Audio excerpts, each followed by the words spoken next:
Alhamdulillahilladzi arsala rasulahu bil huda wa dinil haqq syahidan wa mubasysyiran wa nadhiran wa da'iyan ilallah bi idnihi wa sirajan munira.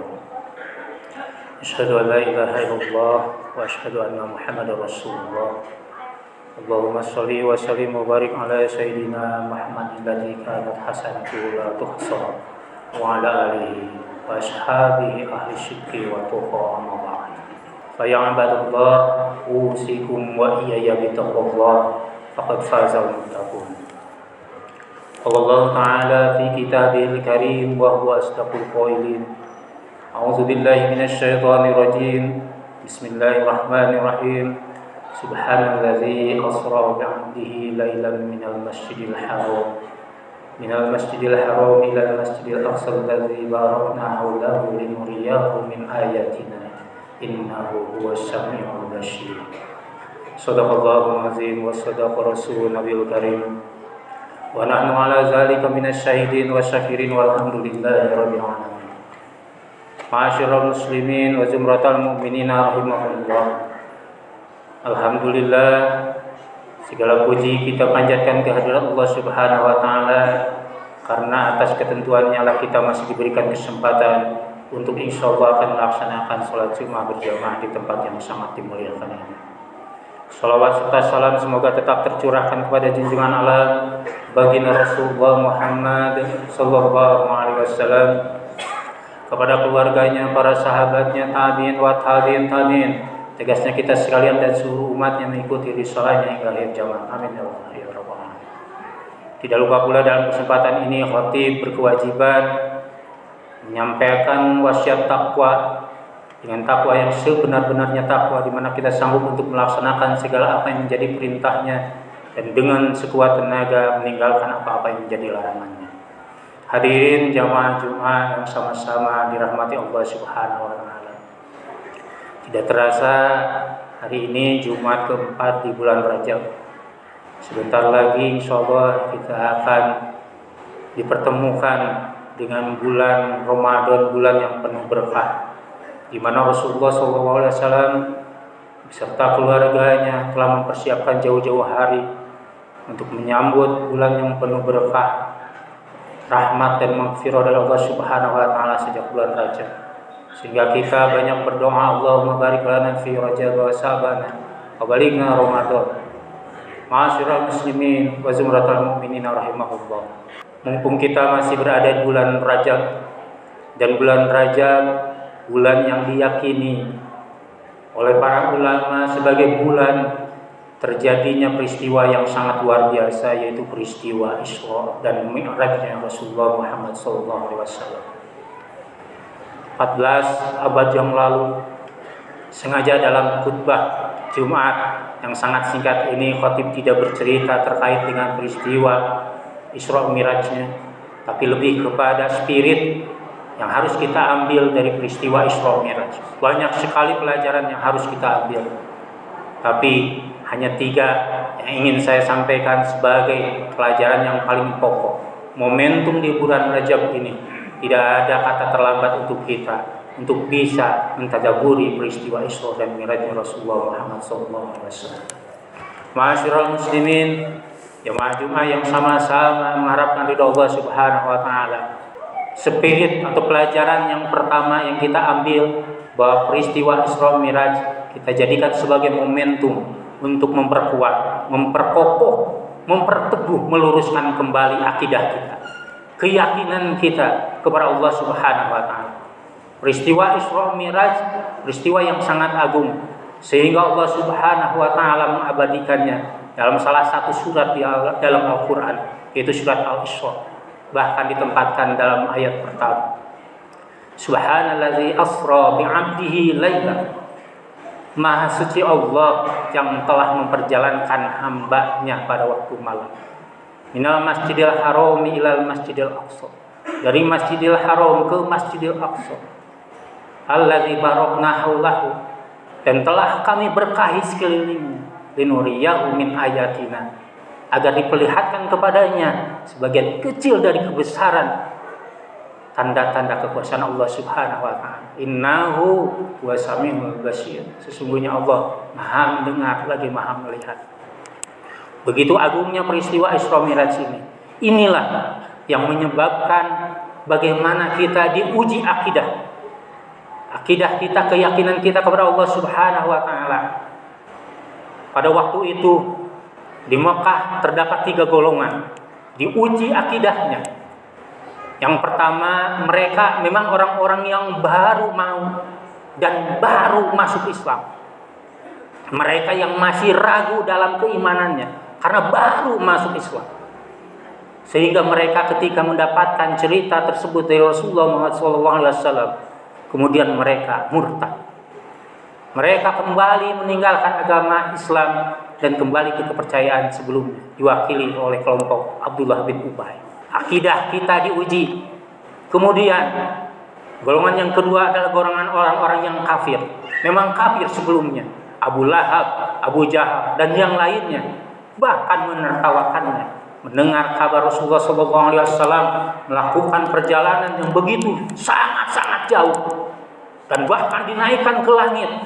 Dalam waktu yang singkat Rasulullah sudah sampai lagi ke Makkah. Tidak lebih dari 1/3 malam. Padahal begitu jauh. Rasulullah ke Sidratul Muntaha dan diperlihatkan sebagian kecil dari kebesaran tanda-tanda kekuasaan Allah, di antaranya surga dan neraka Allah. Mereka memperolok, mengatakan Rasulullah dusta, mengatakan Rasulullah gila. Dan golongan orang yang ketiga adalah golongan mereka orang-orang yang imannya kuat, tambah kuat. Disinilah momentum kita untuk memperteguh, seperti Abu Bakar As-Siddiq. Abu Bakar mendapatkan gelar As-Siddiq karena membenarkan peristiwa Isra dan Mi'raj. Ini kejadian 14 abad yang lalu. Belum ada kendaraan yang super canggih seperti sekarang. Wajar mereka mungkin kembali murtad. Wajar mereka memperolok. Tapi di zaman sekarang, apabila kita tidak mempercayai bagaimana benarnya peristiwa Isra Mi'raj, sangat keterlaluan. Banyak sekarang alat transportasi yang begitu canggih, bahkan bisa menembus langit. Kalau Allah punya kuasa, Allah punya kehendak, maka innama amruhu idza arada syai'an. Dalam surat Yasin ayat ke-82. Kalau Allah berkehendak terhadap sesuatu, ayyaqula lahu kun fayakun.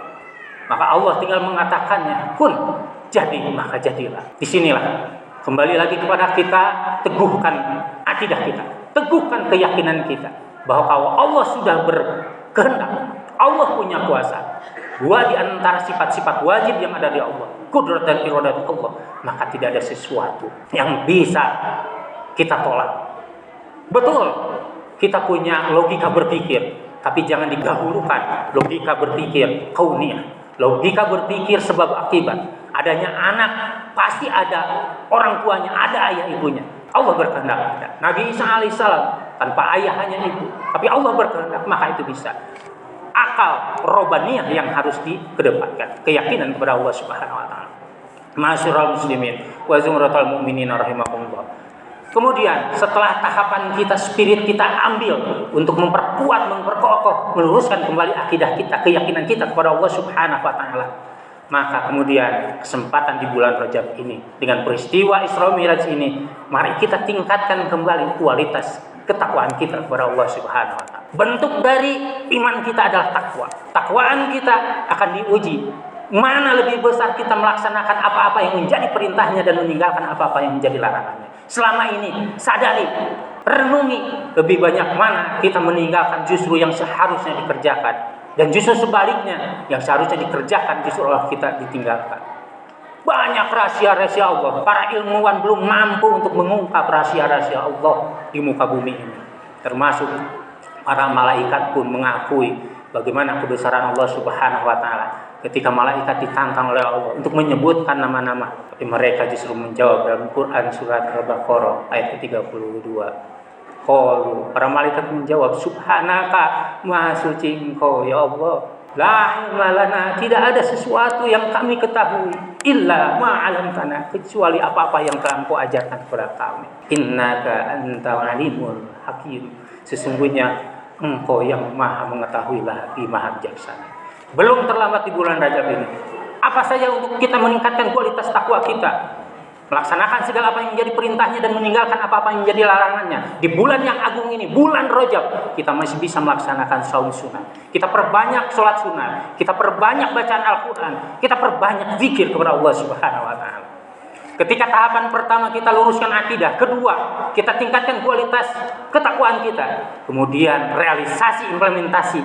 Pokok utama dari peristiwa Isra Miraj adalah bagaimana perintah untuk melaksanakan sholat 5 waktu bagi kita.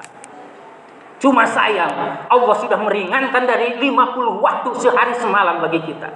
Tapi masih banyak yang mengaku muslim. Seorang Islam di KTP-nya, tapi masih banyak yang meninggalkan sholat. Padahal itu sudah diringankan menjadi 5 waktu dalam sehari semalam. Sholat merupakan tiangnya agama. Sholat yang akan mencegah perbuatan keji kita dan munkar kita. Wa aqimis sholat. Dalam surat Al-Ankabut ayat ke-40. Dirikanlah sholat.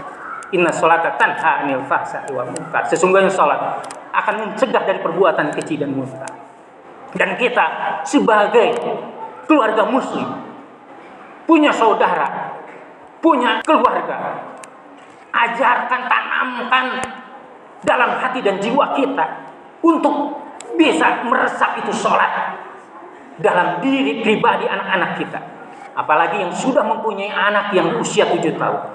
Rasulullah SAW memerintahkan untuk menyuruh mereka sholat. Dan pastinya sebelum 7 tahun mereka diminta untuk bisa mempelajari bacaan-bacaan sholat, bacaan-bacaan Quran. Dan apabila memasuki 10 tahun tidak mau untuk melaksanakan sholat, maka pukullah dalam rangka mendidik. Sebagaimana hadis yang diriwayatkan oleh Abu Dawud, Rasulullah SAW bersabda, "Muru auladakum bis sholati." Suruhlah anak-anakmu untuk melaksanakan sholat. Wahum abna'u sab'a sinin, ketika mereka memasuki usia 7 tahun. Wadribuhum 'alaiha, dan pukullah mereka apabila mereka enggan untuk melaksanakan sholat. Wahum abna'u asyri sinin, ketika mereka memasuki usia 10 tahun. Sholat tadi tihamnya agama. Dengan sholat ini merupakan sarana komunikasi kita langsung secara vertikal dengan Allah Subhanahu wa Ta'ala. Pesannya apa? Pesannya perbaiki sholat kita, perbaiki bacaan sholat kita, perbaiki gerakan-gerakan sholat kita, perbaiki amalan-amalan yang menyertai sholat kita. Intinya adalah berjamaah untuk sholat, makmurkan masjid. Barakallahu li wa lakum fil Qur'anil azim wa nafa'ani wa iyyakum bima fihi minal ayati wa dzikril hakim. Wa taqabbal minni wa minkum tilawatahu innahu was-sami'ul 'alim. Qulu qawli hadza wa astaghfirullaha li wa lakum wa li syairil muslimina wal muslimat wal mu'minina wal mu'minat fastaghfiruhu innahu huwal ghafurur rahim. Innal hamdalillah nahmaduhu wa nasta'inu wa nastaghfiruhu wa na'udzu billahi min shururi anfusina wa min sayyiati a'malina. May yahdihillahu fala mudilla lahu wa may yudlilhu fala hadiya lahu. Asyhadu an la ilaha illallah wahdahu la syarika lahu wa asyhadu anna Muhammadan abduhu wa rasuluhu la nabiyya ba'dahu. Allahumma shalli wa sallim wa barik ala sayyidina Muhammadin abdillah wa ala alihi wa sahbihi wa man wala amma ba'd. Ya ayyuhallazina amanu ittaqullah haqqa tuqatih wa la tamutunna illa wa antum muslimun. Hadirin jemaah yang sama-sama dirahmati Allah Subhanahu wa Ta'ala. Khatib dalam kesempatan khutbah kedua ini hanya mempertegas kembali bahwa peristiwa Isra Miraj merupakan tonggak sejarah bagi penyempurnaan risalah yang dibawa oleh Rasulullah SAW. Dan para ulama sepakat bahwa Rasulullah SAW diperjalankan oleh Allah tidak hanya ruhnya, tapi sekaligus dengan fisiknya. Bahkan Allah pun menjaminkan kesuciannya yang bebas dari ketidakmampuan, bebas dari kekurangan, bebas dari ketidaksempurnaan, bahwa benar-benar terjadi ini peristiwa Isra Miraj, peristiwa yang sangat luar biasa. Untuk itu mari kita berdoa bermunajat kepada Allah Subhanahu wa Ta'ala. Semoga Allah Subhanahu wa Ta'ala memudahkan kepada kita untuk bisa mengambil hikmah dari peristiwa Isra Miraj dan meneguhkan kembali akidah kita, keyakinan kita, serta memudahkan kita untuk meningkatkan kualitas ketakwaan kita kepada Allah Subhanahu wa Ta'ala. Innallaha wa malaikatahu yusholluna 'alan nabi ya ayyuhallazina amanu shallu 'alaihi wa sallimu taslima. Allahumma shalli wa sallim wa barik. Amin. Allahumma ighfir lil muslimina wal muslimat wal mu'minina wal mu'minat الأحياء منهم والأموات وتابع بيننا وبينهم بالخيرات رب اغفر warham wa anta khairur rahimin. Ya Allah, dalam segala kerendahan dan kelemahan, dengan penuh perasaan dan pengharapan, kami sadar selama ini lebih banyak lalai kami daripada ingat kami, lebih banyak marah kami daripada sabar kami, lebih banyak keluhan kami daripada syukur kami. Ampuni kami ya Allah, ampuni dosa kedua orang tua kami, ampuni dosa kaum muslimin muslimat mukminin dimanapun mereka berada ya Allah.